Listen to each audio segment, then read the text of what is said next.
Assalamualaikum warahmatullahi wabarakatuh. Selamat siang ya atau selamat sore ya buat teman-teman semuanya, khususnya yang selalu menantikan video terbaru, updatean terbaru dari channel Selusi.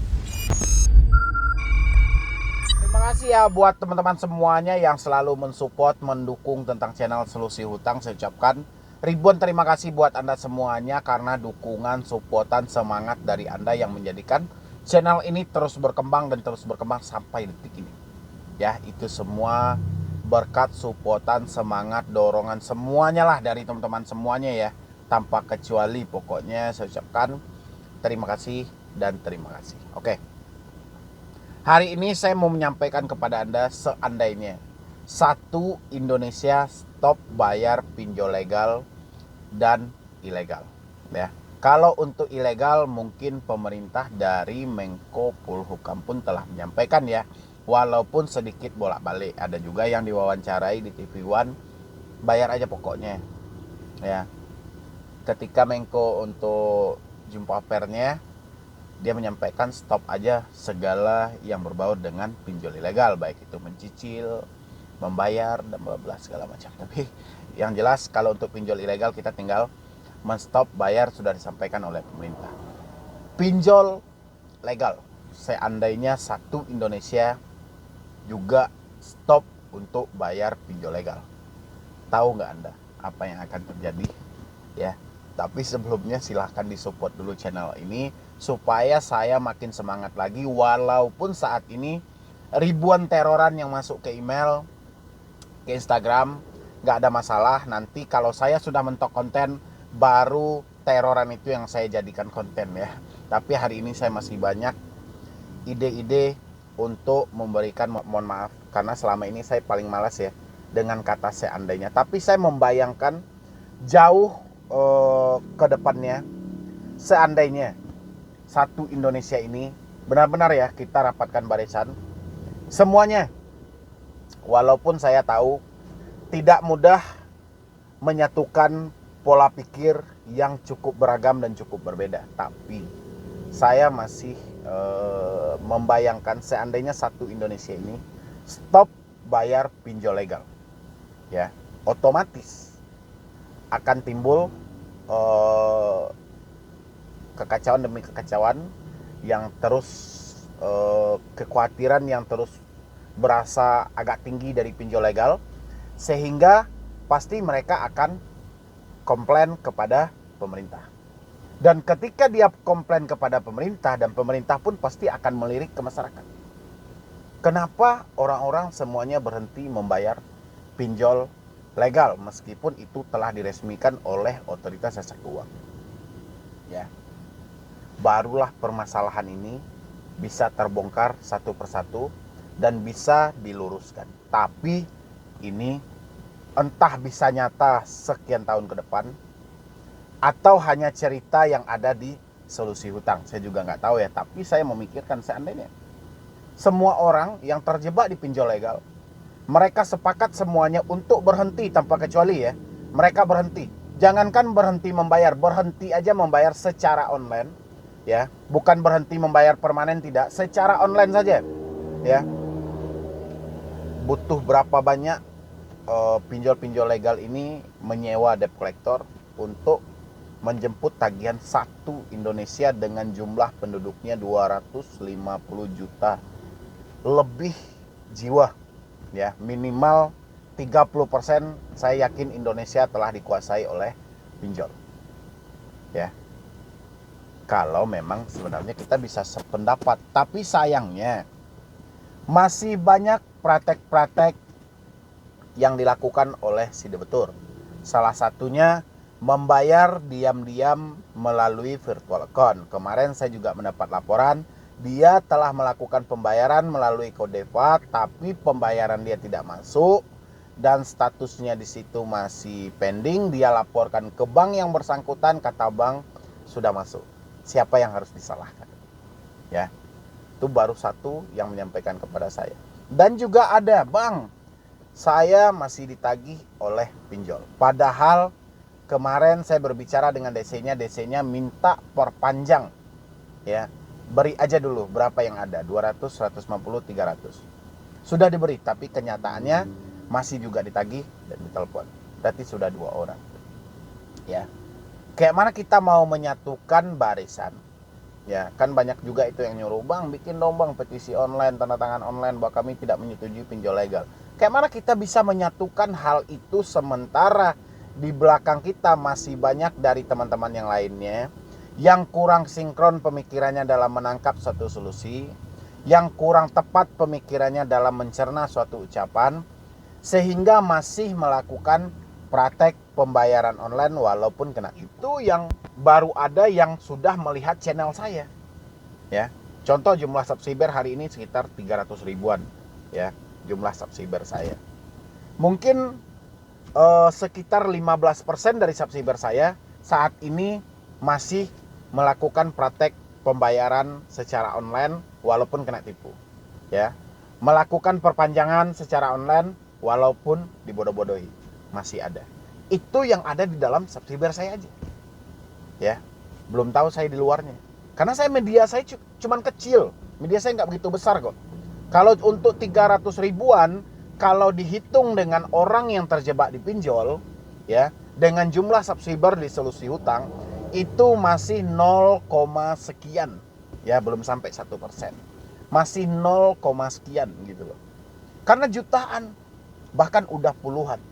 Ya, puluhan juta yang terjebak di pinjol, tapi masih banyak yang nutup-nutupi dan rela mereka minjam 1 juta bayar 3 juta.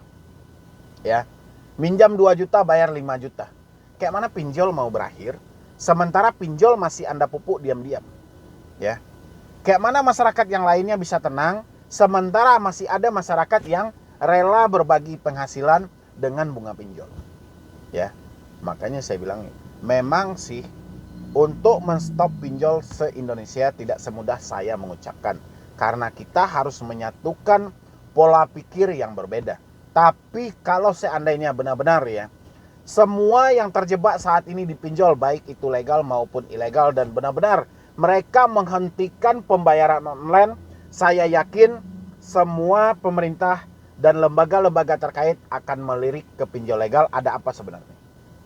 Kenapa orang-orang berhenti melakukan tanggung jawab mereka yang jelas-jelas sudah diikat dalam satu perjanjian perdata? Ya, pasti pemerintah akan mencarikan solusi. Wah, ini sudah nggak benar. Berarti masyarakat kita sudah terbebani, masyarakat kita sudah diberatkan dengan bunga, dengan pola tagihan. Baru dari situlah kita mulai membongkar satu persatu. Ya, ini bayangan saya ini. Tapi saya nggak tahu bayangan saya ini. Hari ini saya menyampaikan, nanti komentarnya juga masih sama. "Bang, saya tidak mampu bayar Bang." Kayak mana Bang? Masih ada pertanyaan gitu. "Bang, nanti DC-nya datang ke rumah Bang." Masih ada gitu. Nanti kalau saya tegasin, "Bang, jangan marah-marah Bang." Saya nggak marah, ngapain pula saya marah? Saya nggak kenal sama Anda. Saya di sini cuma berbagi pengalaman karena Anda ingin mendengar suatu motivasi, dukungan ataupun cara dari saya sehingga Anda masuk ke sini. Dan cara berbicara saya memang dari awal saya nge-YouTube sampai sekarang tidak ada yang berubah. Saya blak-blakan.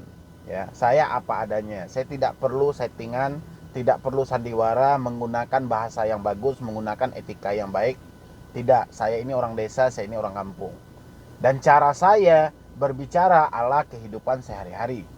Ya, bukan ala settingan, ala orang-orang yang begana, yang begini. Saya nggak munafik orangnya. Ya, jadi saya kalau iya, kalau enggak gitu.